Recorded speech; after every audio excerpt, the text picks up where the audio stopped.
Bismillahirrahmanirrahim. Assalamualaikum warahmatullahi wabarakatuh. Bersua dalam berita perdana malam ini, saya Husin Ismail.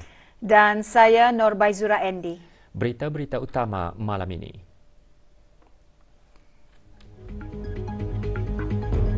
Kebawah Duli Yang Maha Mulia Paduka Seri Baginda Sultan dan Yang di-Pertuan Negara Brunei Darussalam berangkat meninggalkan Kerajaan Hashimiyah Jordan.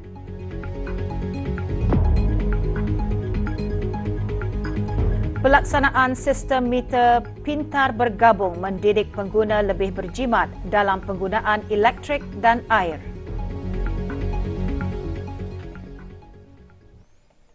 Kebawah Duli Yang Maha Mulia Paduka Seri Baginda Sultan Haji Hassanal Bolkiah Muizzaddin Wad Daulah Ibni Almarhum Sultan Haji Umar Ali Saifuddin Sa'dul Khairiwaddin, Sultan dan Yang di-Pertuan Negara Brunei Darussalam berangkat bertolak meninggalkan aman Kerajaan Hashimiyah Jordan.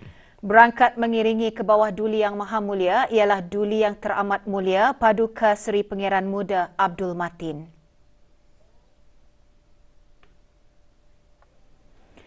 Sebelum berangkat balik, doa selamat dibacakan oleh Yang Berhormat Pihin Orang Kaya Paduka Seri Utama Datuk Paduka Seri Setia Haji Awang Salim bin Haji Besar.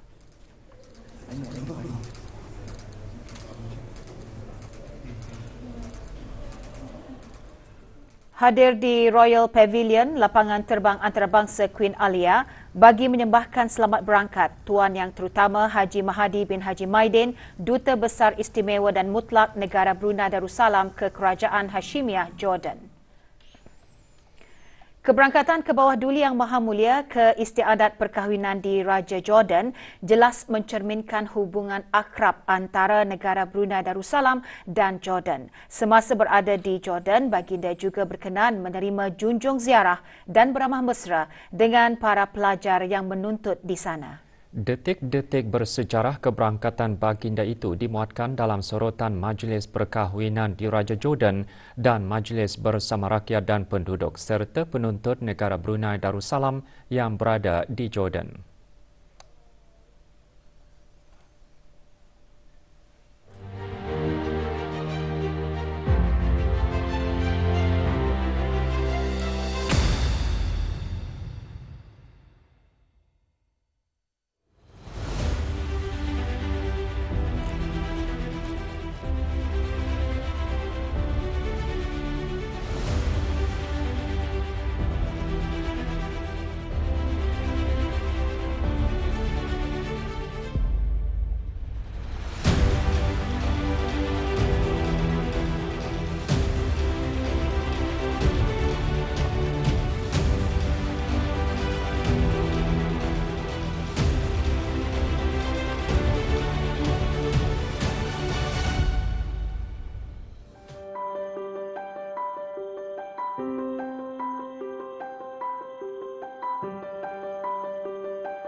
Mereka sesungguhnya sentiasa menginginkan kejayaan para pelajar kerana mereka sangat diperlukan oleh negara sebagai ejen pembangunan yang berkesan, sama ada pembangunan kebendaan mahupun pembangunan di bidang kerohanian. Ingatlah, di hadapan para pelajar adalah masa depan yang serba sukar. Maka kerana itu, kita sangat memerlukan sumber tenaga manusia yang hebat untuk menghadapinya.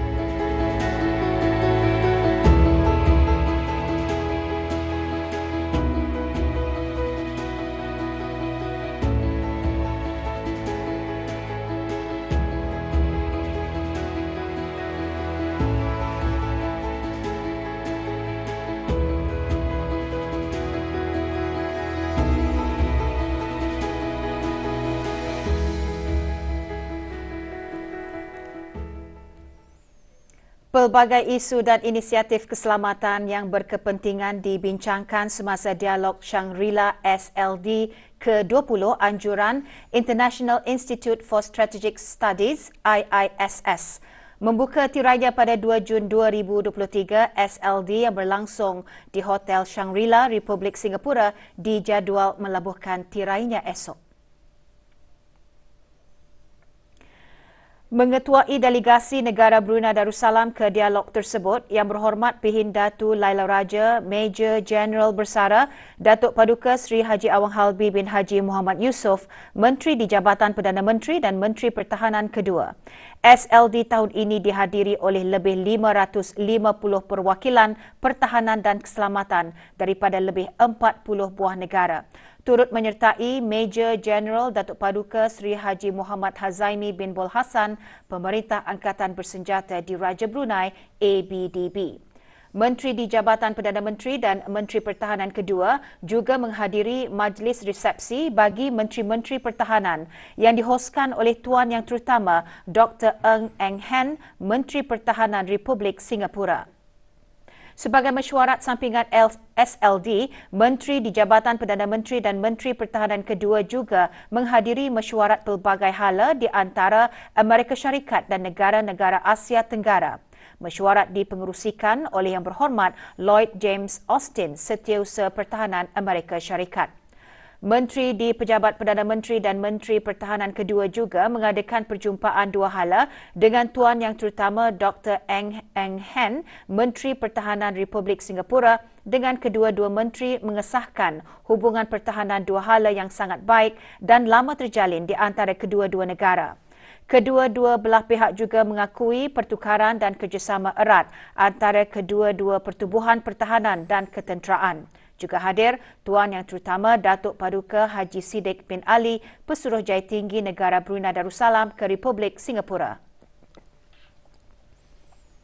110 pegawai dan kaki tangan Kementerian Sumber-Sumber Utama dan Pelancongan serta jabatan-jabatan di bawahnya yang bersara diraikan pagi tadi pada majlis penghargaan pesara-pesara kementerian tersebut.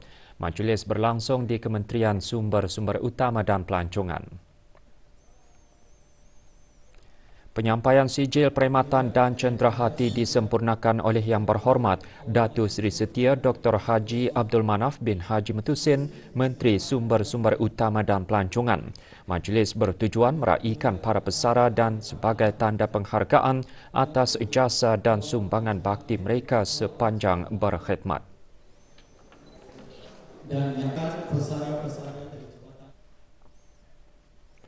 persiapan segala keperluan perubatan giat dilaksanakan sebelum ketibaan jemaah haji negara ke Tanah Suci. Perincian beritanya selepas ini.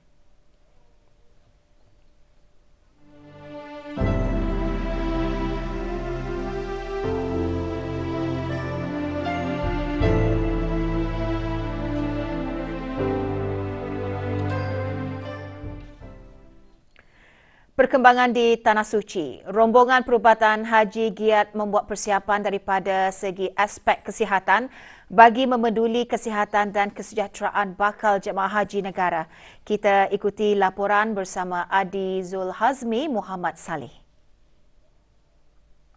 Rombongan awal perubatan haji dari negara Brunei Darussalam sudah mula mempersiapkan segala keperluan perubatan menjelang ketibaan jemaah haji dari negara kita. Pemunggahan mesin-mesin dan ubat-ubatan sudah dan sedang dilaksanakan bagi kelancaran urusan seterusnya. Pada tahun ini, seramai 6 pegawai perubatan ataupun doktor dan juga 14 pegawai jururawat yang merangkumi daripada berbagai-bagai bidang, termasuk pesakit luar, kecemasan, ICU, kesihatan wanita dan juga yang sebagainya. Sememangnya jemaah-jemaah haji ada juga yang mempunyai masalah-masalah kesihatan termasuk darah tinggi, kencing manis dan juga kolesterol. Selain daripada seramai 8 orang rombongan awal perubatan haji yang sudah berada di Arab Saudi, pegawai selebihnya akan tiba bersama dengan jemaah pada setiap penerbangan. Sementara itu, dalam usaha menjaga hubungan dan kerjasama dengan agensi yang berkenaan di Arab Saudi, rombongan pegawai pejabat urusan jemaah mengadakan kunjungan ke Kementerian Haji dan Umrah Arab Saudi. Ketua Pejabat Urusan Jemaah Haji Pentadbiran beserta ahli rombongan meneruskan siri perjumpaan dengan rakan-rakan strategik sepanjang berada di Jeddah. Ini bertujuan bagi memastikan rundingan awal sebelum ini akan dapat diselesaikan dengan baik. Ketika berkunjung ke Kementerian Haji dan Umrah Arab Saudi, ketibaan rombongan telah dialu-alukan oleh Dr. Badar Al-Sulemani, Ketua Pengarah Hal Ehwal Pejabat-Pejabat Urusan Haji, Kementerian Haji dan Umrah Arab Saudi. Kedua pihak telah mengadakan rundingan untuk kebaikan bersama. Melalui perjumpaan ini, ianya akan dapat mempercepatkan proses pelaksanaan pembukaan pejabat urusan jemaah haji pentadbiran dan perubatan di Makkah Al-Mukarramah dan Madinah Al-Munawwarah. Perjumpaan yang diatur ini adalah tepat dan penting dalam memastikan urusan-urusan jemaah haji negara berjalan lancar dan teratur. Pelaksanaan National Labour Management System NLMS yang diperkenalkan oleh Jabatan Buruh akan berhubung dengan sistem Jabatan Imigresen dan Pendaftaran Kebangsaan. Menurut Pesuruhjaya Buruh, NLMS membolehkan Jabatan Buruh serta Jabatan Imigresen dan Pendaftaran Kebangsaan berkongsi maklumat dan dapat membuat pengesahan dengan cepat serta tepat.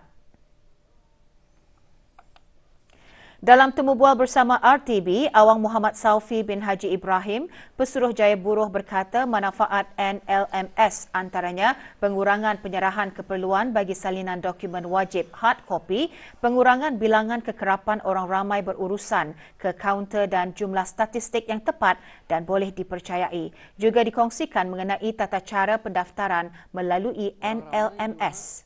Yang memohon pendaftaran akan menerima WhatsApp daripada Jabatan Buruh dengan nombor-nombor yang telah dikenal pasti untuk memberi jawapan yang dikehendaki itu melalui WhatsApp bagi kemudahan orang ramai. Setelah pengesahan dibuat oleh Jabatan Buruh, orang ramai dan para majikan akan menerima pautan yang akan dihantar melalui email bagi membolehkan mereka mengaktifkan akaun. Bagi agensi-agensi pekerjaan, bagi pendaftaran mereka ini akan didaftarkan oleh Jabatan Buruh dan seterusnya juga akan menerima pautan yang dihantar melalui email bagi pengaktifan akaun. Agensi-agensi pekerjaan yang sudah mengaktifkan akaun hendaklah mendaftarkan pemegang kad wakil yang sah melalui akaun agensi berkenaan. Para majikan hendaklah mendaftarkan pemegang kad urusan di bawah syarikat berkenaan melalui akaun majikan tersebut. Jerayawara Kementerian Kebudayaan Belia dan Sukan anjuran unit ko-kurikulum Sekolah Rendah Lambakanan Jalan 49 diadakan bagi memupuk budaya cinta ke negara. Di samping itu, penganjurannya juga adalah untuk membrigakan dengan lebih mendalam antaranya mengenai sejarah dan tata susila adat Melayu Brunei. Antara yang hadir, Haji Awang Abdoh bin Haji Awang Damit, Pemangku Pengarah Kebudayaan dan Kesenian, Kementerian Kebudayaan Belia dan Sukan. Berlangsung di Dewan Sekolah Rendah Lambakanan Jalan 49 pagi tadi, Jerayawara disertai oleh bahagian Kebudayaan dan Kesenian, Jabatan Muzium-Muzium, Dewan Bahasa dan Pustaka, Jabatan Pusat Sejarah Brunei dan Pusat Pembangunan Belia.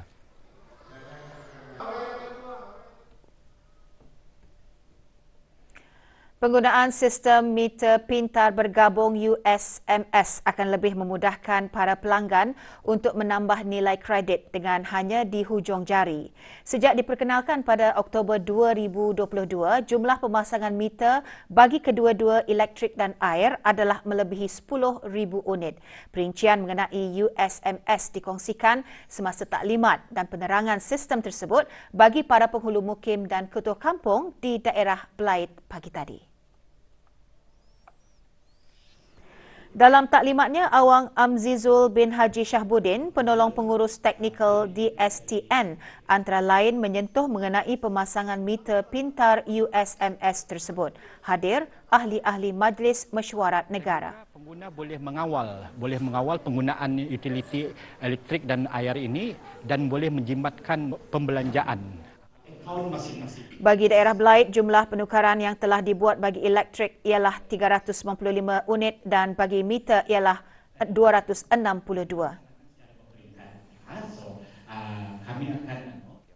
Selama ini mungkin kita ni menggunakan air ataupun elektrik atau secara berlebihan tanpa mengira jumlahnya, tapi dengan adanya perkhidmatan USMS ini insya-Allah kita ni akan lebih berjimat dan berhati-hati dalam penggunaan elektrik dan juga air. Pesta Buku Brunei 2023 dengan tema Mari Membaca merupakan komitmen bagi meningkatkan kesedaran orang ramai mengenai pentingnya mencintai dan mendaulatkan bahasa Melayu melalui budaya membaca. Pesta buku tersebut akan berlangsung selama 10 hari mulai 5 Ogos hingga 14 Ogos 2023 di Dewan Perpaduan Pusat Persidangan Antarabangsa Brakas. Menurut pemangku Pegawai Bahasa Dewan Bahasa dan Pustaka, kegiatan Pesta Buku akan berkonsepkan pendidikan, santai sambil berhibur dalam menyampaikan ilmu. Dan sepanjang 10 hari penganjuran Pesta Buku ini, ianya akan dikongsikan di laman sosial rasmi Dewan Bahasa dan Pustaka, dan untuk mengetahui lebih lanjut lagi, boleh ikuti Instagram @bbpbrunei dan @pbb_brunei. Pesta Buku Brunei akan dibuka mulai 8.30 pagi hingga 9.30 malam kecuali hari Jumaat mulai 8.30 pagi hingga 11.30 pagi dan di sebelah petang dari 2.30 petang hingga 9.30 malam.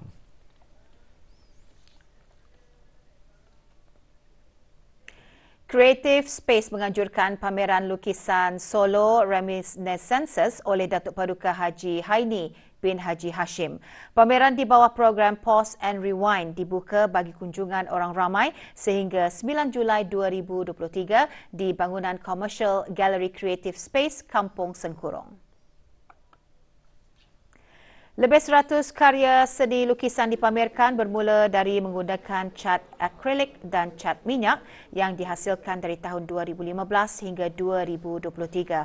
Program Pause and Rewind merupakan platform penggiat seni senior untuk mempamerkan karya mereka yang boleh menarik minat para peminat seni, ahli sejarah dan penyelidik seni serta generasi artis muda. Semasa pameran, orang ramai akan dapat menghargai hasil karya para pelukis tempatan melalui lakaran lukisan yang dihasilkan.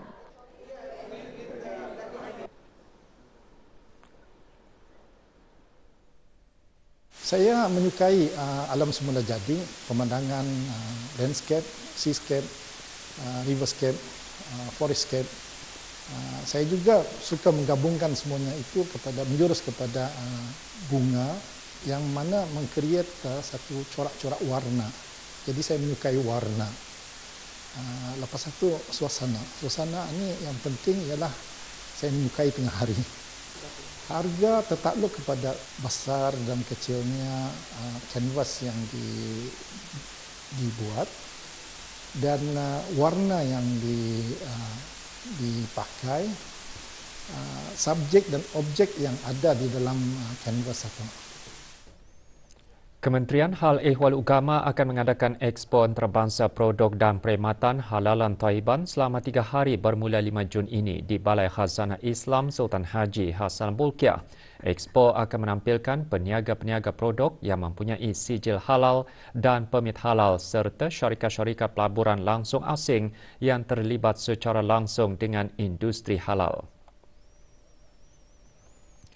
Ia dibukakan secara percuma untuk kunjungan orang ramai bermula pukul 8 pagi hingga 9 malam. Dianjurkan bersama oleh Kementerian Hal Ehwal Ugama dan Universiti Islam Sultan Sharif Ali Unisa. Expo bertujuan mendukung seminar antarabangsa produk dan perkhidmatan halalan Taiban kali ke-6 bersempena persidangan dan pameran pertengahan tahun Brunei MYCE 2023. Acara turut disokong oleh Bank Islam Brunei Darussalam BIBD, Data Stream Digital Sdn Bhd DST, di Sunlit Sdn Bhd, Ghanim International Corporation Sdn Bhd, Marimin Sdn Bhd dan TLT Enterprise. Laporan Wawasan Brunei 2035 mengongsikan perkembangan pelaksanaan dan pencapaian Wawasan Brunei 2035 bagi tempoh tahun 2015 hingga 2022.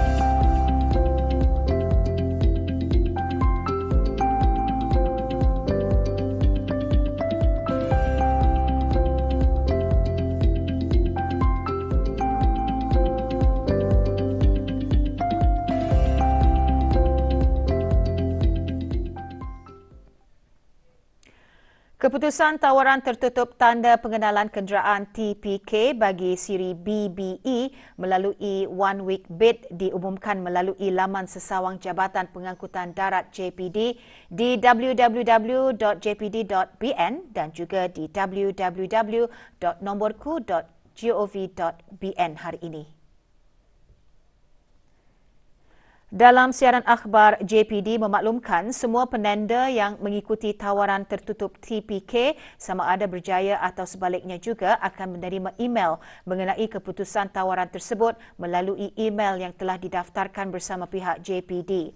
Penanda yang berjaya dikendaki untuk mematuhi terma dan syarat pendaftaran kenderaan seperti berikut. Penanda yang berjaya dikendaki menjelaskan keseluruhan harga tawaran dan mendaftarkan TPK atas nama penanda sendiri tidak lewat 1 bulan dari tarikh surat berjaya dikeluarkan. Jika penanda gagal untuk melunaskan pembayaran dalam tempoh sebulan dari tarikh surat berjaya dikeluarkan, tawaran TPK penanda adalah dibatalkan.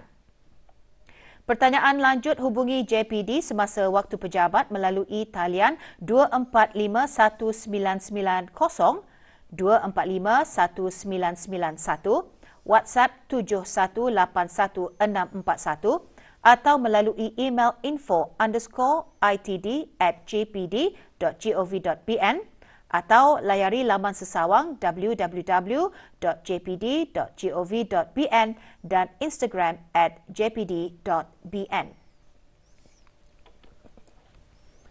2 orang pekerja warga negara Indonesia dipercayai lari daripada majikan. Adi Rusmana, 42 tahun, memiliki nombor pasport C9312641. Dan Teti Rustini Abad, 48 tahun, dengan nombor pasport C9962194. Orang ramai yang mengetahui dan mengesan keberadaan mereka diminta menghubungi Balai Polis Muara melalui talian 277-0140 atau Kecemasan Polis 993 atau balai-balai polis yang berdekatan.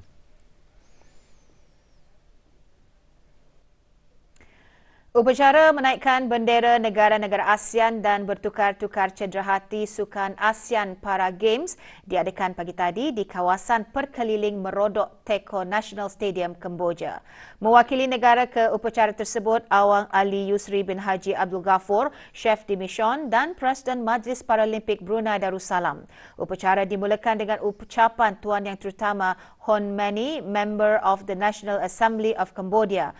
Turut hadir Tuan Yang Terutama Dr. Tong Kaun, President of National Olympic Committee Council dan Major General Osoth Bavilai, President ASEAN Para Sport Federation. Perkembangan saingan kempen Liga Super Brunei 2023, Kasuka FC terus unggul di tangga teratas Liga setelah berjaya menewaskan Majlis Sukan Angkatan Bersenjata di Raja Brunei MSABDB semalam.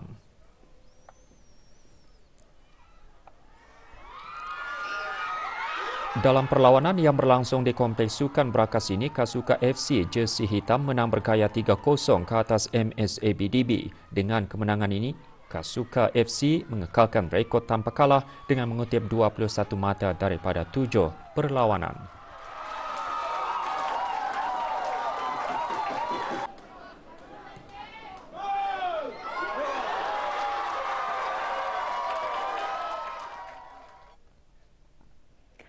Aksi Bersatu dan kumpulan syarikat-syarikat High Tune petang kemarin mengadakan majlis penandatanganan bagi mengalu-alukan ahli-ahli baharu pasukan bola sepak Aksi Bersatu. Majlis berlangsung di Jerudong. Majlis penandatanganan disaksikan oleh Awang Muhammad Faisal bin Haji Lamat, pengarah urusan Aksi Bersatu, dan Awang Muttalib bin Haji Bakar, pengurus teknikal Aksi Bersatu.